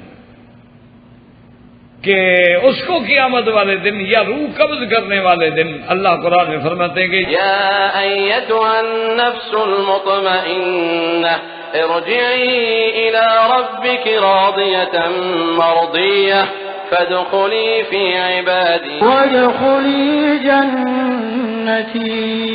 کتنا بڑا شان ہے کہ اے وہ روح، اے وہ نفس جس پہ رب راضی ہے، لوٹو تم اللہ تبارک و تعالیٰ کی رضا کی طرف، اللہ کے بندوں میں اور اللہ کی جنت میں. جب یہ آیت نازل ہوئی تو حضور نے فرمایا یقول لک الملک یا ابی بکر، آپ نے فرمایا ابو بکر اللہ کا فرشتہ تمہیں یہ کہے. یہ آیت مبارک جو ہے حضور نے فرمایا ابو بکر جب تیرا وقت آئے گا نا تجھے فرشتہ یہ بات ہے. یعنی اس سے بڑی شان کیا ہو سکتی ہے کہ جس کو حضور صلی اللہ علیہ وسلم فرمائیں کہ اس آیت کا مصداق جو ہے وہ ابی بکر. اسی طرح حدیث مبارک میں آتا ہے کہ حضور صلی اللہ علیہ وسلم نے ارشاد فرمایا کہ آپ نے صحابہ سے پوچھا کہ تم میں سے کون ہے جس نے آج روزہ رکھا ہو؟ تو حضرت ابو بکر نے کہا کہ انا، میں. آپ روزے سے تھے. آپ نے فرمایا تم میں سے کون ہے جس نے آج کسی بیمار کو گھر میں جا کے بیمار کرسی کی ہو، مریض کی عیادت کی ہو؟ فقال ابو بکر انا یا رسول اللہ، میں نے کی ہے۔ حضور صلی اللہ علیہ وسلم نے فرمایا آج کے دن کون ہے جس نے کسی مسلمان کا جنازہ پڑھا ہو؟ ابو بکر نے فرمایا انا یا رسول اللہ، میں نے پڑھا ہے۔ حضور نے فرمایا آج کے دن کوئی ہے جس نے کسی مسکین کو کھانا کھلایا؟ فقال ابو بکر انا، ابو بکر نے کہا میں، اور تو آپ نے فرمایا تیرے لیے تو جنت بھائی۔ یعنی اللہ تبارک و تعالی نے یہ مقام دیا ہے کہ جس مقام کا سوال ہوا ہے وہ حضرت ابو بکر اسی میں صادق تھا۔ اسی لیے ایک حدیث مبارک میں آتا ہے کہ میرے آقا نے فرمایا کہ من انفق زوجین فی من شیء فی سبیل اللہ، جو بندہ ایک چیز، کسی چیز کا جوڑا خرچ کرتا ہے اللہ کے راستے میں، اللہ کے راستے میں دیتا ہے، تو قیامت والے دن اس کو جیسے کہ جنت کے دروازوں سے بلایا جائے گا۔ حضور نے فرمایا چونکہ جنت کے کئی دروازے ہیں، جو زیادہ نفل پڑھنے والے ہیں، نماز پڑھنے والے ہیں، ان کو دو یا من باب الصلاۃ، جو زیادہ نفلی روزے رکھنے والے ہیں دو یا من باب الصیام، جو اللہ کے راستے میں جہاد کرنے والے ہیں ان کو اسی۔ تو حضرت صدیق نے عرض کیا، انہوں نے عرض کیا کہ یا رسول اللہ کہ اگر جنت کے اتنے دروازے ہیں تو کوئی ایسا بھی آدمی ہوگا دنیا میں مسلمان ایمان والا جس کو سارے دروازوں سے پکارا جائے کہ ہر دروازہ کہے کہ میرے اندر آؤ میرے اندر آؤ؟ حضور نے فرمایا انت یا ابی بکر، وہ تو ہوگا تجھے سارے دروازے پکارے۔ تو یہ شان بھی اگر ملی ہے تو سیدنا ابو بکر صدیق رضی اللہ تعالی عنہ کو ملی ہے، اور حدیث ہے رسول اللہ صلی اللہ علیہ وسلم۔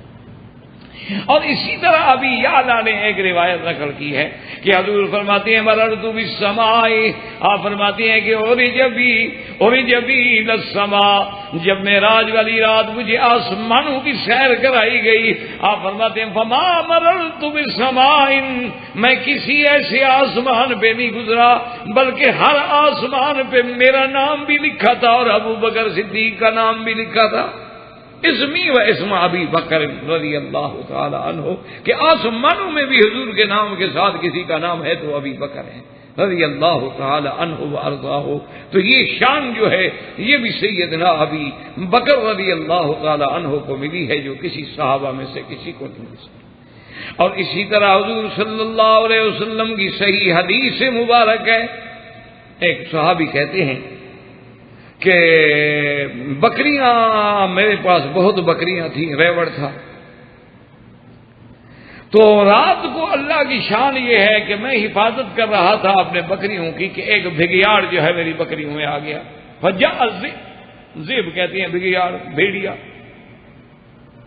تو جب وہ آیا تو مجھے احساس ہو گیا، چونکہ جو لوگ مال مویشی والے ہوتے ہیں ان کو بھی اندازہ ہوتا ہے نا کہ رات کو مال کے لیے کوئی جانور آ سکتا ہے، کوئی چور آ سکتا ہے، تو کہتے ہیں چونکہ میں بیدار تھا اور میں ہوشیار تھا کہ میرا نقصان نہ ہو جائے، تو میں فوراً دوڑا، اور جب میں دوڑا تو ذئب جو تھا بھاگا، بکری تو نہ اٹھا سکا، بکری اٹھانے کا موقع نہ ملا، لیکن کہتے ہیں میں حیران ہو گیا کہ جب بھاگتے بھاگتے آگے چلا گیا وہ کھڑا ہو گیا، بگیاڑ کھڑا ہو گیا اور کھڑا ہو کے بولنے لگ پڑا، کہنے لگا اچھا آج تو تم نے بکریاں بچا لی ہیں، لیکن ایک وقت آ جائے گا تمہاری بکریوں کو چھڑانے والا ہی کوئی نہیں ہوگا، ان بکریوں کو چرانے والے بھی درندے ہوں گے، یعنی آج تو تم درندوں سے بچا رہے ہو گے نا، اور ایک وقت آئے گا قیامت کے قریب کے ایسے حالات پیدا ہو جائیں گے کہ گویا درندے چروالے بن جائیں گے بکریوں کے، اس دن تمہاری بکریوں کو کون چھڑائے گا؟